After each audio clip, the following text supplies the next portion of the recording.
Oh yeah, j'espère que vous allez bien. Vous savez que je viens toujours avec des bonnes nouvelles. La question m'avait été posée. Qu'est-ce qui fait que les gens prennent du temps avant de décoller aux États-Unis? Pourquoi les gens décollent avec retard aux États-Unis quand ils arrivent aux États-Unis? Si tu arrives aux États-Unis par la green card, ça c'est une vérité que je te dis. Si tu arrives par la green card, généralement autour de 1 à 2 mois qui viennent, si tu as bien suivi ta chose, tu auras déjà ta green card, tu auras... En tout cas par la DV Loterie, c'est très rapide. Tu auras déjà ta green card. C'est bien. Le problème que tu auras peut-être, ce serait, tu ne connais pas encore la langue. Les gens vont te dire, non, même si tu ne connais pas la langue, et tout. La langue est très importante aux États-Unis. Ne l'oubliez jamais. Retenez, écrivez ça. La langue est très importante aux États-Unis. C'est peut-être ça qui va peut-être te causer des dommages. Parce que d'autres compagnies, quand tu appelles seulement comme ça, ils parlent en anglais, l'interview en anglais, tout en anglais. Donc si tu négliges ce facteur anglais, tu fais vraiment une erreur grave, monumentale. Donc, il faut apprendre l'anglais. Donc déjà, quand tu arrives, tu fais tes démarches, apprends quelques mots, apprends quelques phrases. Si à l'entretien, il faut que tu parles en anglais.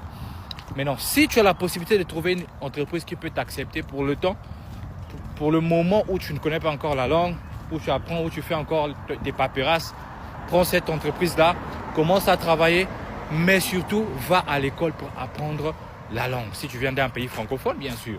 Ceux qui viennent des pays anglophones, ils ne sont pas un peu différents. De 1. Des 2, facteurs beaucoup bougé. Tu viens d'arriver dans un état, tu vas encore aller dans un autre état, et puis tu vas aller encore dans un autre état. Ces facteurs-là, ça crée des retards considérables aux États-Unis. Déjà de 1, si tu es venu par la frontière mexicaine ou que tu es venu par, disons seulement tu as demandé l'asile aux États-Unis, ta vie dépend de où tu as demandé l'asile parce que là où tu demandes l'asile à toi, c'est généralement, si tu es venu par la frontière mexicaine, c'est là où tes dossiers, tes documents vont être attachés avec les cours des tribunaux de cet endroit-là. Si tu commences à bouger, tu as beaucoup de chances. À moins que tu changes, tu ramènes ton dossier avec toi. Mais ramener le dossier à tout moment aussi, ce n'est pas bien pour toi. Ça peut t'aider aussi à rater ton asile. Donc, il faut être là où tu es stable. Ne sois pas à gauche ici, à droite ici. Les gens qui viennent aux États-Unis, souvent, ont un facteur de vue des États-Unis extérieurs. Vue des États-Unis extérieurs, c'est seulement OK. Ce sont les États-Unis, je suis déjà arrivé, je vais faire ma vie et c'est tout. Vie extérieure. Vie intérieure, c'est des calculs. Où est-ce que je vais faire ma vie? À quelle mesure? Comment est-ce que la rentabilité de cet État est? Comment sont les taxes? Tout ça là, ce sont des vues intérieures. Et pour savoir ces choses-là, il faut que tu aies la maîtrise un peu de la langue et puis que tu aies des bons conseillers, des gens qui vont te dire qu'est-ce qu'il faut faire. Les États sont différents. Hein? Tous les États ne sont pas pareils, je vous jure. C'est vraiment différent. Il y a d'autres États où les taxes sont facturées. Comment dire?